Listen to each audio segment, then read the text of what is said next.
Taşlara bas, taşlara. He. Ferhat gel.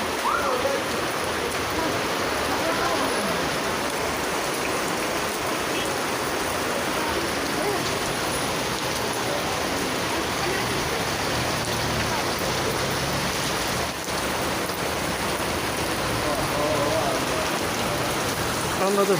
Çocuk da mağdur olmasın diyorsun. Aynen.